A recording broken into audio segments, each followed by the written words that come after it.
আসসালামু আলাইকুম, সবাইকে আবারও স্বাগত জানাচ্ছি আমার চ্যানেলের পক্ষ থেকে। তো আজ আমি অনার্স দ্বিতীয় বর্ষের শিক্ষার্থীদের ব্যবসায় গণিত সাবজেক্টের অর্থায়ন গণিত নিয়ে আবারও কথা বলবো। আমরা অর্থায়ন গণিত চ্যাপ্টার নিয়ে ধারাবাহিকভাবে আমরা আলোচনা করতেছিলাম। তো আমরা আগের ভিডিওতে চক্রবৃদ্ধি সুদের হার নির্ণয় পর্যন্ত আমরা দেখেছি। আজ আমরা নতুন অঙ্ক নিয়ে কথা বলবো। দেখো 29 নম্বর অঙ্কটা যদি ভালোভাবে খেয়াল করো, এটা একটা বোর্ডের অঙ্ক, বেশ কয়েকবার পরীক্ষা আসছে, খুবই গুরুত্বপূর্ণ একটা অঙ্ক। তোমরা দেখো কি বলছে প্রশ্নের মধ্যে, 6,950 টাকার 3 বছরে চক্রবৃদ্ধি সুদ বের করো। যদি সুদ প্রতি অর্ধ বছরে পরিশোধিত হয়, প্রথম 2 বছরের জন্য সুদের হার 6% এবং তৃতীয় বছরের জন্য সুদের হার 9%। আমাদের টাকা দেওয়া আছে 6,950 টাকা, এটা হলো আসল টাকা। এটা 3 বছরে আমাদের চক্রবৃদ্ধি সুদের পরিমাণ বের করতে হবে। এখানে বলে দেওয়া আছে সুদ প্রতি অর্ধ বছরে পরিশোধ, মানে 6 মাস পর পর পরিশোধ হয়। তো অর্ধ বছর বলতে বছরে কয়বার হবে? 2 বার। আচ্ছা, আর এখানে একটা কথা আছে যে প্রথম 2 বছরের জন্য সুদের হার বার্ষিক 6%, আর তৃতীয় বছরের জন্য সুদের হার দেওয়া আছে কত? 9%। তাহলে কিন্তু অঙ্কটা 2 ধাপে করতে হবে। যেহেতু সুদের হারটা 2 ভাবে দেওয়া আছে, তাহলে আমাকে প্রথম 2 বছরের জন্য করতে হবে, পরে আবার তৃতীয় বছর বলতে শেষ বছরে 1 বছরের জন্য করতে হবে। এখানে কিন্তু মোট 3 বছরের সুদ আমাদের বের করতে বলছে। হ্যাঁ, এখানে বলা আছে 3 বছর। তাহলে আমরা প্রথম 2 বছরে আগে বের করবো, পরে তৃতীয় বছর মানে 1 বছরেরটা আমরা বের করব। প্রথম 2 বছরের ক্ষেত্রে সূত্রটা হবে, আমরা জানি সুদ আসল এফবি সমান PV into 1 plus i divided m, power কত? M n. যেহেতু এখানে সুদ অর্ধ বছর প্রতি অর্ধ বছরে পরিশোধিত হয় বলা আছে, এই জন্য আমাদের এখানে সূত্রের মধ্যে এম ব্যবহার করতে হলো। তাহলে দেখো এখানে পিভি হলো 6,950 টাকা, হলো আসল টাকা। এন হলো 2 বছর। কেন? কারণ আমাদের প্রথম 2 বছর নিয়ে প্রথমে আলোচনা করতে হইতেছে। তাহলে এম হলো কত? 2, কারণ এখানে প্রতি অর্ধ বছরে সুদ পরিশোধ হয়। অর্ধ বছর বলতে বছরে কত? 2 বার, 6 মাস পর পর। আর প্রথম 2 বছরের ক্ষেত্রে সুদের হার দেওয়া আছে 6%, তাহলে আই হবে 6% বা 0.06। এখান থেকে আমরা সুদ আসল মানে এফবি এর মানটা বের করব। তাহলে মান বসাও, তাহলে 6,950 ইন্টু 1 প্লাস আই হলো 0.06 ডিভাইডেড বাই এম হলো 2, আর পাওয়ার হলো এম এর মান 2, এন এর মানও 2। তাহলে দেখো বা 6,950 ইন্টু 1 প্লাস এটাকে ভাগ করলে হবে 0.03, পাওয়ার হলো কত? 4। তাহলে দেখো সমান 6,950 ইন্টু 1.03, পাওয়ার কত? 4। টোটালটা টাকা যদি একবারে বের করো তাহলে হবে 7,822 টাকা প্রায়। দেখো এখানে যে এই যে আমরা 7,822 টাকা পেলাম, এটা কিসের টাকা পেলাম? 2 বছরের সুদাসল, মানে দ্বিতীয় বছর শেষে সুদাসল হবে 7,822 টাকা। মানে প্রথম বছরের শুরুতে ছিল 6,950 টাকা, সেটা দ্বিতীয় বছর শেষে গিয়ে হবে 7,822 টাকা। চক্রবৃদ্ধি সুদের ক্ষেত্রে একটা নিয়ম হলো যে এই যে একটা নির্দিষ্ট সময় পর যে সুদাসল হবে, সেটা পরবর্তী বছরের শুরুতে গিয়ে আসল রূপে ব্যবহৃত হবে। তাহলে দেখো, অর্থাৎ দ্বিতীয় বছর শেষে সুদাসল হবে 7,822 টাকা প্রায়, যা তৃতীয় বছরের শুরুতে আসল রূপে গণ্য হবে। মানে এই টাকাটা তৃতীয় বছরের শুরুতে আর সুদাসল হবে না, হয়ে যাবে কত? আসল। এবার দেখো তৃতীয় বছরের ক্ষেত্রে আমরা জানি এফভি সমান PV into 1 plus i divided m, power কত? M n. তাহলে এখানে পিভি হবে কত? এই 7,822 টাকা হবে পিভি। এন হবে কত? 1 বছর। আয়ের মান দেওয়া আছে তৃতীয় বছরের জন্য কত? 9%, মানে 0.09। আর এই উভয়ের ক্ষেত্রেই তো এম এর মানটা হবে কত? 2। আর একটা কথা ভালো করে খেয়াল রাখো, তৃতীয় বছর বলতে কিন্তু 3 বছর হবে না, তৃতীয় বছর বলতে এখানে 1 বছর হবে। কেন হবে? কারণ আমাদের মোট 3 বছরের চক্রবৃদ্ধি সুদ বের করতে বলা হচ্ছে। তাহলে প্রথম তো 2 বছর করে ফেলছো, তাহলে থাকলো কত? 1 বছর, এই জন্য এদের মান হবে 1। তাহলে এখন মান বসিয়ে দাও, তাহলে 7,822 ইন্টু 1 প্লাস 0.09 ডিভাইডেড বাই 2, পাওয়ার হলো 2 ইন্টু কত? 1। তাহলে সমান হবে 7,822 ইন্টু 1 প্লাস 0.09কে 2 দিয়ে ভাগ দিলে 0.045, পাওয়ার কত? 2, সমান কত? 7,822 ইন্টু 1.045 হোল স্কোয়ার। তাহলে এটা যদি একসাথে ক্যালকুলেটর দিয়ে করতে পারো তাহলে হবে 8,542 টাকা প্রায়। তাহলে খেয়াল করো, আমাদের একদম শুরুতে টাকা ছিল 6,950 এবং 3 বছর পরে গিয়ে হলো 8,542। এই যে অতিরিক্ত টাকাটা, এই অতিরিক্ত টাকাটাই হলো সুদের পরিমাণ। আমাদের কিন্তু বলা আছে 3 বছরের চক্রবৃদ্ধি সুদ বের করো। তাহলে আমরা বলবো সুতরাং 3 বছরের চক্রবৃদ্ধি সুদের পরিমাণ হবে 8,542 মাইনাস 6,950, তাহলে কত হবে? 1,592 টাকা প্রায়। এটাই হলো আমাদের 3 বছরের সুদের পরিমাণ।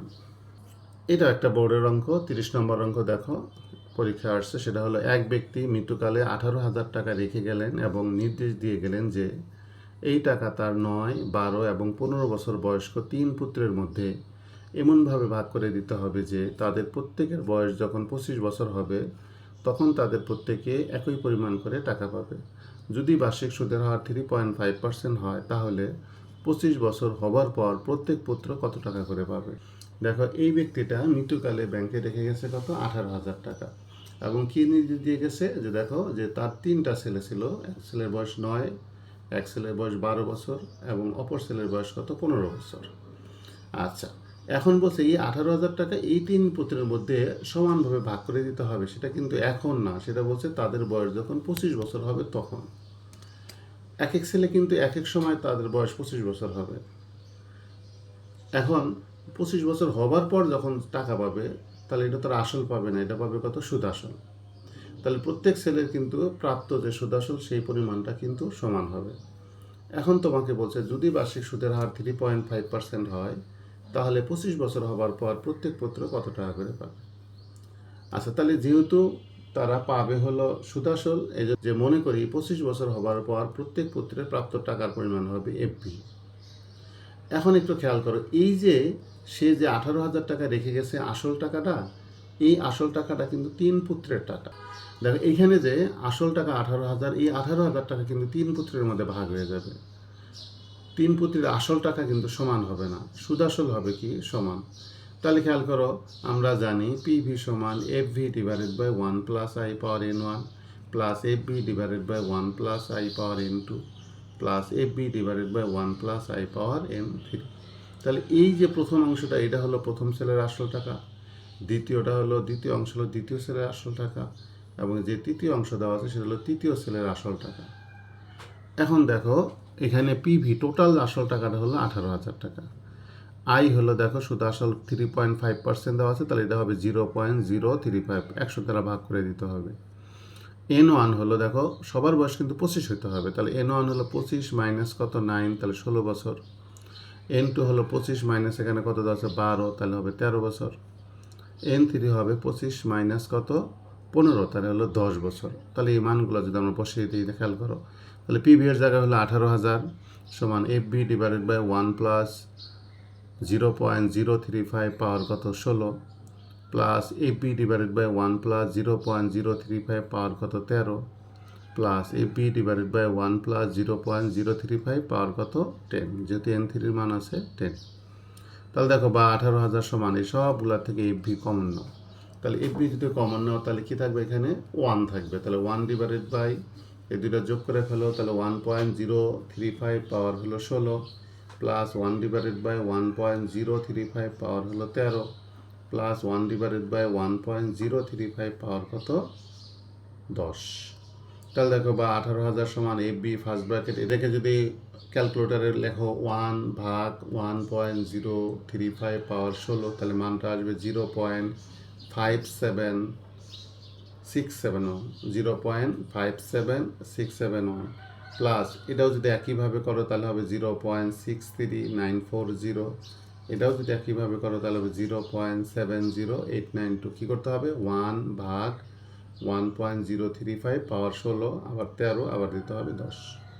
তাহলে দেখো বা এফবি সমান এটা এই পাশে নিয়ে আসছো এফবি, তাহলে দেখো এফবি ইন্টু এই তিনটা যদি যোগ করো তাহলে হবে 1.92503 সমান কত 18,000, এটা এর পাশে ভাগ করে দাও।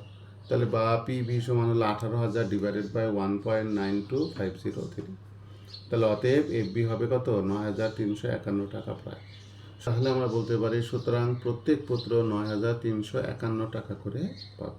এবার দেখো 31 নম্বর অঙ্ক কি বলছে, এক ব্যক্তি মৃত্যুকালে 4 ছেলের জন্য 20,000 টাকা বার্ষিক 5% চক্রবৃদ্ধি হারে ব্যাংকে গচ্ছিত রেখে যান এবং নির্দেশ দিয়ে যান তার ছেলেরা প্রত্যেকে 22 বছর পূর্ণ হলে ওই টাকা সুদাসল থেকে সমপরিমাণ টাকা পাবে। ওই ব্যক্তির মৃত্যুকালে প্রথম ছেলের বয়স 13, দ্বিতীয় ছেলের বয়স 10 এবং তৃতীয় ছেলের বয়স 7 বছর এবং চতুর্থ ছেলের বয়স 5 বছর হলে প্রত্যেক ছেলে কত টাকা করে পাবে। তো আমরা যে 30 নম্বর অঙ্কটা করলাম তার সেম অঙ্ক হলো 31 নম্বর অঙ্ক। পার্থক্য হলো আগের অঙ্কের মধ্যে 3 ছেলের কথা বলা ছিল, এবার বলা আছে কত 4 ছেলে। তাহলে যে আসল যে 20,000 টাকা এটা 4 সেলের মধ্যে ভাগ হয়ে যাবে। আচ্ছা, আবারও বলি, যেহেতু তারা 22 বছর পূর্ণ হওয়ার পর টাকা পাবে, তাহলে তারা কিন্তু আসল টাকা পাবে না, তারা পাবে সুদ আসল। এবং বলে দেওয়া আছে সমানভাবে তাদের মধ্যে ভাগ করতে হবে। তাহলে ধরি প্রত্যেক সেলে প্রাপ্ত টাকার পরিমাণ হবে এফভি। তাহলে এই যে পিভি দেওয়া আছে এটা 4 সেলের মধ্যে আমরা ভাগ করে দিই। আমরা জানি পিভি সমান 1/1 plus I power n1 plus 1/1 plus I power n2 plus 1/1 plus I power n3 plus 1/1 plus I power n4। দেখো এখানে তাহলে পিভি হলো কত? 20,000 টাকা। আই দেওয়া আছে 5% মানে 0.05। তাহলে n1 হবে, দেখো 22 মাইনাস কত আছে 13, তাহলে কত 9 বছর, 9 বছর। তাহলে n2 হবে 22 মাইনাস, এখানে দ্বিতীয় ছেলের কত দেওয়া আছে বয়স 10, তাহলে হবে 22 মাইনাস 10 বা 12 বছর। n3 হবে 22 মাইনাস, দেখো তৃতীয় ছেলের বয়স 7 বছর ছিল, তাহলে 22 মাইনাস কত 7, তাহলে হলো 15 বছর।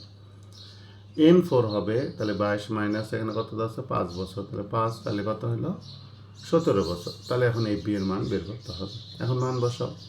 তাহলে বা পিবি এর জায়গায় 20,000 সমান প্রথমে FB divided by 1 plus 0.05 power কত 9 plus FB divided by 1 plus 0.05 power কত 12। তারপর দেখো plus FB divided by 1 plus 0.05 power কত আছে 15 plus FB divided by 1 plus 0.05 power কত 17। তাহলে দেখো বা 20,000 সমান এখানে এই বাম পাশের সবগুলোর থেকে এফবি থেকে একটা এফবি কমন নিয়ে নাও। তাহলে এফবি ইন্টু তাহলে কী থাকবে 1, তাহলে 1/1.05 পাওয়ার 9, 1/1.05 পাওয়ার 12, 1/1.05 পাওয়ার কত 15 প্লাস 1/1.05 পাওয়ার 17। তাহলে দেখো বা 20,000 সমান এফবি ইন্টু 1, ক্যালকুলেটার যদি লেখো 1 ভাগ 1.05 পাওয়ার 9, তাহলে মানটা আসবে 0.64461। তারপর একটা হলো 0.55684, এরপরে 0.48102, তারপরে দেখো 0.43630। হ্যাঁ, তাহলে এই চারটা যদি যোগ করি তাহলে হবে এফবি ইন্টু 2.11877 সমান কত 20,000। এই সংখ্যা এই পাশে ভাগ করে দাও, তাহলে বা এফবি হবে 20,000 ডিভাইডেড বাই 2.11877। তাহলে এটা ভাগ করো ক্যালকুলেটরে, তাহলে অতএব এফবি হবে 9,439 টাকা প্রায়। তাহলে আমরা বলতে সুতরাং প্রত্যেক ছেলে 9,439 টাকা করে পাবে। এই হলো 31 নম্বর অঙ্ক, এবং আজকে এই পর্যন্তই রাখবো। তো 30 এবং 31 এই দুইটা বোর্ডের অঙ্ক, 29 নম্বরটাও বোর্ডের অঙ্ক। তোমরা ভালোভাবে বারবার প্র্যাকটিস করবে, আশা করি তোমরা সবাই পারবে। আজ এ পর্যন্ত থাকুক, পরের ভিডিওতে আবার কথা বলবো। খোদা হাফেজ।